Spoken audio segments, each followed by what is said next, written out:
Deməli, dəyərli müsəlmanlar, mollalardan biri deyir ki, toy günü. Bir dənə müstəhəbbə əməl var da, hamı bilir möminlər, çoxsu. O müstəhəbbə əməl budur ki, üzr istəyirəm, xanımın ayaqlarını kişi yuyur. Mənə də tərs-tərs baxmıyorsun, hədis deyil. Kişi xanımın ayağını yuyur. Sonra o suyu evin o tərəfinə, bu tərəfinə səpir, deyir, evə Allah bərəkət nazilləyər. Toy günü bir dənə cavan yaxınlaşdı mənə, mən toydaydım. Yaxınlaşdı mənə elə o günü, dedi, bu günün əməlləri nədir? Mən də heç belə eləməzdim, elə bir oldu da belə, qayıtdım, filan duanı oxuyursan, filan məfatihdə bu duadır, o duadır, filan namazdır, filan. Sonra qayıtdım, ayaqlarını da yuyursan, bu baxdı mənə belə, dedi, əgər əvvəldən desəydiniz belə deyil, mən evlənməzdim axı. Bu qədər də yoxdur. hədisdə var ki, toy günü bəy gəlinin ayaqlarını yuyur. Ümumiyyətlə, dəyərli müsəlmanlar, bilmək lazım ki, hədis nə edilir? Hədis istilahında hədis, Peyğəmbər sallallahu aleyhi və səlləmin sözü, onun əməli, onun görüb sustuğu, təqrir deyirlər buna ərəb dilində, görüb sustuğu şeylər və onun vəsfi. Bəzi alimlər vəsfini əlavə eləməyiblər, bəziləri əlavə eləyiblər, 4 deyiblər. Deməli,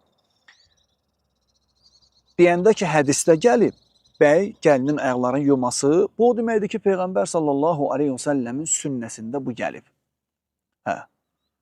Peyğəmbər sallallahu aleyhi və səlləm 11 dənə həyat yoldaşı olub. Biz hamımız bunu bilirik.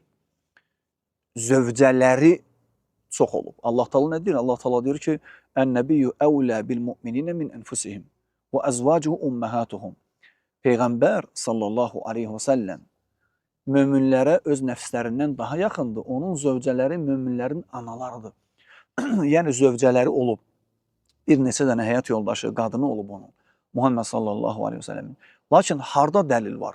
Hansı səhih mənbədə dəlil var ki, necə molla qeyd edir, deyir ki, hədisdə var ki, toy günü bəy gəlinin ayaqlarını yuyur. Hansı hədisdə gəlib ki, Muhammed sallallahu aleyhi və səlləm öz qadınlarının ayaqlarını yuyub, sonra orada deyir ki, o suyu, gəlinin ayağını yuyur bəy, o suyu götürür, evə çiliyir, evə səpir ki, ev bərəkətli olsun.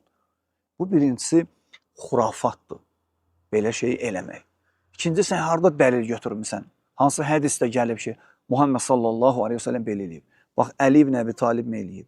Həsən eləyib, Hüseyin eləyib. Bilirsiniz ki, Hüseynin bir xeyli yoldaşı olub, ailəsi olub. Hansı eləyib? Əli Fatimənin ayağını yuyub. Təsəvvür elə, Əli, möminlərin əmri Əli, evlənəndə toy gecəsi Fatimə radiyallahu anhənin ayaqlarını yuyub, sonra o suyu səpib evə ki, ev bərəkətli olsun. Bu belə danışmaqla, bu molla əmi, belə danışmaqla qadınların hörmətini qazanmaq istəyir, etimadını qazanmaq istəyir. Belə dəvət eləmirlər. Bu batil bir şey. Yoxdur belə bir şey. Belə bir şey yoxdur. Xurafatdır.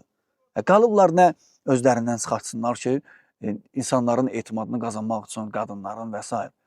Oğlan da indi deyir ki, biri mənə yaxınlaşdı, toy günü mənə yaxınlaşdı ki, bəs mənə nəsə öyrəd.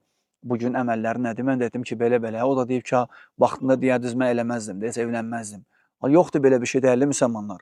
Elhamdülillah, qadının dəyəri var, qadının hörməti var, qadını sevmək, ona xoş davranmaq, ona hədiyyə almaq, onu geyindirib, keçindirmək, gəzdirmək və s. Ona hörmət qoymaq şəriyyətimizdəndir. Amma onun ayaqlarını yumaq, ehtiyac olsa ayağını da yumaq olar. Qadın xəstələnər, ayağını da yuyarsan. Qadın xəstələnər, ona baxarsan, onun yerinə yemək pişirərsən, evi təmizləyərsən. Bəli, heç bir ayıbı yoxdur. Lakin bu dindəndir, toy gecəsi, müsəlman evlənəndə, toy gecəsi, gəlinin ayaqlarını yuyub, bir o qalıb desin ki, o suyu içəcək.